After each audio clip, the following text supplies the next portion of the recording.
প্রিয় স্নেহের সেকেন্ড সেমিস্টারের ছাত্রছাত্রীরা, তোমাদের যাদের এডুকেশনে অনার্স রয়েছে তোমাদের কিন্তু অনার্স পেপারে দুটি পেপার পড়তে হয়, তোমরা জানো। তো আজকে আমি অনার্সের SEC 2 গণতান্ত্রিক নাগরিকত্বের দৃষ্টিভঙ্গি এই পেপারটি থেকে আমি তোমাদের লাস্ট মিনিটের সাজেশন নিয়ে আলোচনা করব। তো তোমাদের যাদের জেনারেল রয়েছে তাদের কিন্তু SEC পেপার আলাদা, যাদের অনার্স রয়েছে তাদের কিন্তু SEC পেপার আলাদা, ঠিক আছে? তো এটি হচ্ছে অনার্সদের জন্য। অনার্সদের জন্য বিশেষ করে এই সাবজেক্টটি রয়েছে। এই সাবজেক্ট থেকে কী কী প্রশ্ন তোমরা ভালো করে পড়বে সেটি নিয়ে আলোচনা করব। তো দেখো, আমাদের গুরুত্বপূর্ণ 10 নম্বরের প্রশ্ন, ভারতীয় নাগরিকদের মৌলিক অধিকারগুলি আলোচনা করো।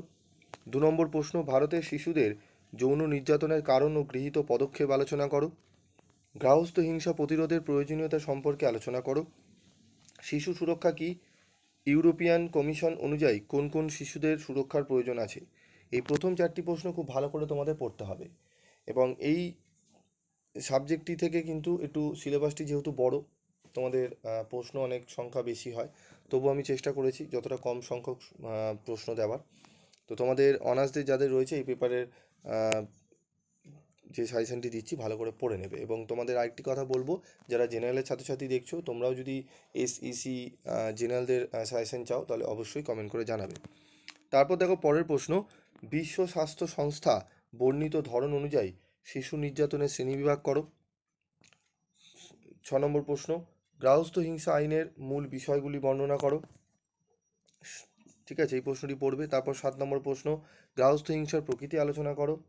8 নম্বর প্রশ্ন, মহিলাদের সুরক্ষা প্রদানে গৃহীত গার্হস্থ্য হিংসা আইনের উল্লেখ করো। এই আইনের দুর্বলতাগুলি আলোচনা করো। তারপর রয়েছে দেখো, মৌলিক অধিকার বলতে কী বোঝো, ভারতীয় সংবিধানে বর্ণিত মৌলিক অধিকারগুলি আলোচনা করো।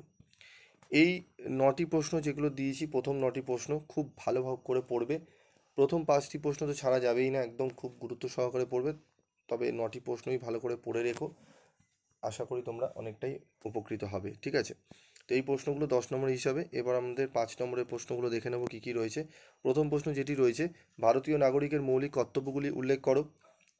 পক্সো আইন সম্পর্কে সংক্ষেপে আলোচনা করো। শিশুর অধিকারের ধারণা আলোচনা করো।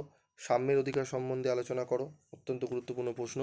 পুরুষ সুরক্ষায় গার্হস্থ্য হিংসা আইনের মূল বিষয়বস্তু লেখো। গার্হস্থ্য হিংসা প্রতিরোধের প্রয়োজনীয়তা সম্পর্কে লেখো। গার্হস্থ্য হিংসা আইনের দুর্বলতাগুলি লেখো। গার্হস্থ্য হিংসার প্রভাবগুলি আলোচনা করো, অত্যন্ত গুরুত্বপূর্ণ প্রশ্ন। এই প্রথম 8টি প্রশ্ন 5 নম্বরের জন্য খুব ভালো করে পড়ে নেবে, আশা করি তোমরা অনেকটাই উপকৃত হবে। তারপর রয়েছে দেখো আমাদের 9 নম্বর প্রশ্ন, ভারতীয় সংবিধানে বর্ণিত স্বাধীনতার অধিকার আলোচনা করো, অত্যন্ত গুরুত্বপূর্ণ প্রশ্ন। 10 নম্বর প্রশ্ন, গার্হস্থ্য হিংসার প্রকারভেদ বিষয়ে বর্ণনা করো। 11 নম্বর প্রশ্ন, গণমাধ্যম কি, শিক্ষায় গণমাধ্যমের ভূমিকা সম্পর্কে আলোচনা করো। 12 নম্বর প্রশ্ন, মৌলিক অধিকার ও নির্দেশমূলক নীতির মধ্যে পার্থক্য লেখো, অত্যন্ত গুরুত্বপূর্ণ প্রশ্ন। তারপর রয়েছে দেখো, এই টোটাল 12টি প্রশ্ন খুব ভালো করে তোমরা পড়ে নিও। এই 12টি প্রশ্ন যদি এখান থেকে পড়ে নাও, আমি আশা করি 5 নম্বরের প্রশ্নগুলোও তোমরা এখান থেকে 100% কমন পেয়ে যাবে। আমি পরবর্তী ভিডিওতে তোমাদের কিছু প্রশ্নের উত্তর নিয়ে আলোচনা করব, সেই প্রশ্নের উত্তরগুলো তোমরা ভালো করে দেখবে। সেই প্রশ্ন থেকেও কিন্তু অনেক প্রশ্ন কমন আসতে পারে, কারণ যেগুলো বেশি ইম্পর্টেন্ট সেইগুলো নিয়ে আমি আলোচনা করব, উত্তরগুলো নিয়ে। আজকের মতো ভিডিওটি শেষ করছি, দেখা হচ্ছে পরবর্তী ভিডিওতে। সকলে ভালো থেকো, সুস্থ থেকো।